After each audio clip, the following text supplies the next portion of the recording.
10-10 wins, that's us. And you. The News Watch never stops.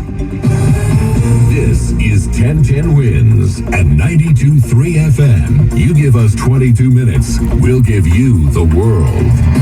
Good morning, my friends. It is 71 degrees. We've got sunshine at 7:40 on this Tuesday, May 28th. I'm Scott Stanford, and here's what's happening. Closing arguments kick in today in Donald Trump's hush money trial. We could see a verdict by the end of the week. That state of emergency has been lifted in Wildwood. The city says largely unruly crowds of teens threaten the well-being of the ruly visitors. Officials there say that will not be tolerated. You thinking about getting a tattoo or adding another dragon tatty to your shoulder? There's a new study you're going to want to hear about first. North Korea tries to send another spy satellite into space. That didn't work out so well. Big floaties go on the front, not the back. Paris Hilton getting called out on social media for her parenting skills. Rangers looking for a 3-1 series lead against the Panthers tonight in Florida. Mets got rained out yesterday. They'll go double dip with the Dodgers at Citi Field today. AccuWeather, where were you yesterday, Mother Nature? Nice day today, mostly sunny, low humidity, high around 83 degrees. Winds News Time 7:41, traffic and transit. Let's get you back out to those roads. How's it looking now, Karen Stewart? Well, one of the bad things that we've got going on as we check what you need to know about the bridges and tunnels is the Outer Bridge crossing, Staten Island bound. The reason why you're sitting on Route 440 or the Garden State Parkway there is because we get an accident Staten Island bound to the Outer Bridge. Right lane of two measly lanes blocked there.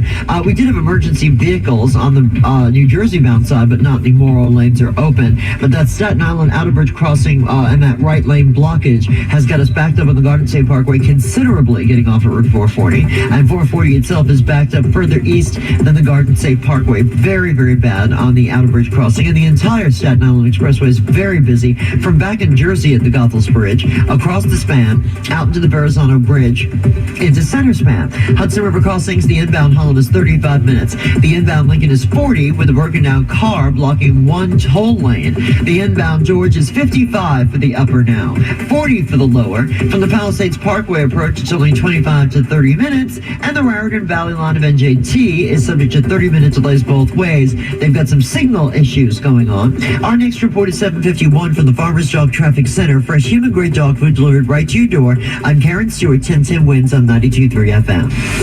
All right, here we go. It's final arguments time in the Donald Trump hush money trial. 22 witnesses, 16 days of testimony.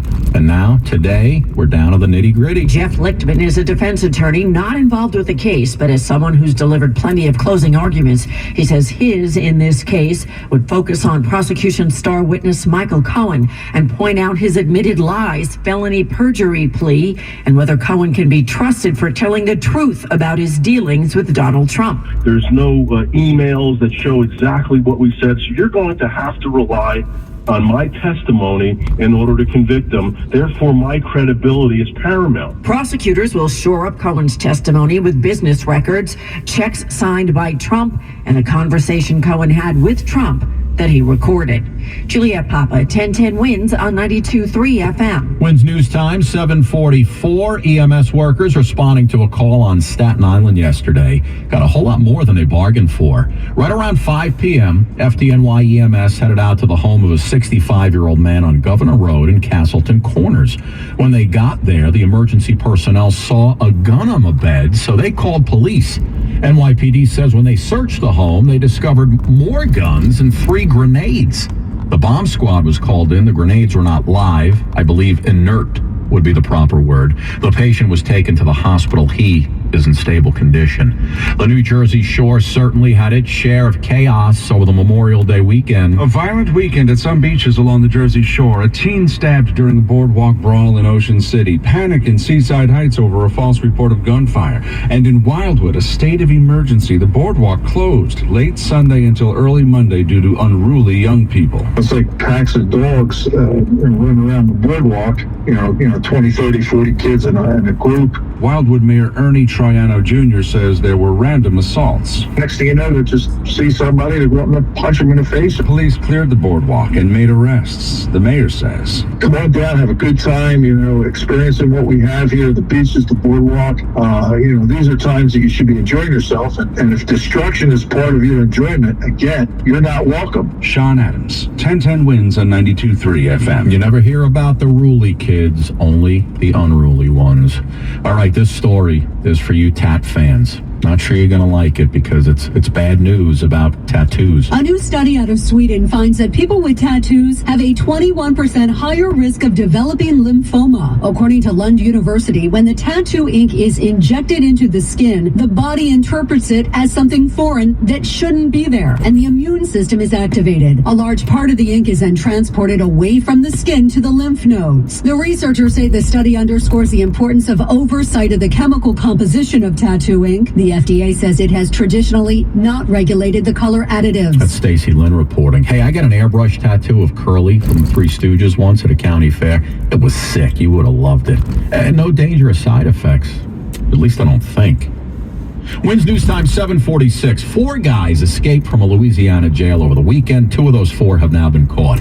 Authorities say the 4 inmates got through a weak link at a chain fence at the Tangapoa Parish Jail. Officials at the jail didn't even know the guys got out until they got a call Sunday from one of the inmates' family members. The relative blew the whistle on him. Told police 2 of the guys came to their home in the middle of the night looking for a place to stay. 19-year-old Avery Guidry and 21-year-old Trayvon Johnson were caught. They were both arrested in connection with a 2022 murder. 19-year-old Omar Hoofkin and 20-year-old Jamarcus Cyprian are still on the loose. Prime Minister Benjamin Netanyahu saying yesterday that, quote, a tragic mistake was made in an Israeli strike in the southern Gaza city of Rafah that set fire to a camp housing displaced Palestinians and, according to local officials, killed at least 45 people. Netanyahu called the attack a tragic mistake. The Gaza Health Ministry says the dead included at least 12 women and 8 children. The strike only added to the surging international criticism Israel has faced over its war with Hamas. According to the health ministry, the overall Palestinian death toll in the war is now above 36,000. I'm Norman Hall. Well, North Korea tried to send another satellite into space, but like we say in the business, it was a failure to launch. Kim Jong-un's attempt to put a second spy satellite into orbit has failed. North Korean state media blaming an engine problem for the explosion of the rocket carrying the satellite after liftoff. Pyongyang only gave warning of the launch several hours in advance. Japan, observing the launch, said the North Korean rocket exploded over the Yellow Sea. The United States State Department condemning the launch, saying it took place in violation of multiple UN Security Council resolutions. Dave Packer, ABC News. Well, he's no David from David and Goliath, maybe more like Dennis the Menace. One guy in a town east of LA has been arrested for being a serial shooter. When you hear the phrase serial shooter, you probably think of guns. But police in Azusa, California say for as long as a decade, the shooter has been using a slingshot to break windows and car windshields while narrowly missing live targets. The suspect is an 81-year-old man they arrested last week after learning that he was sling shooting ball bearings from his backyard. Investigators say the man's only motive was mischief. He's due for his first court appearance today. That's correspondent Peter King. 81-year-old guy with a slingshot. Doesn't he know pickleball's an option now?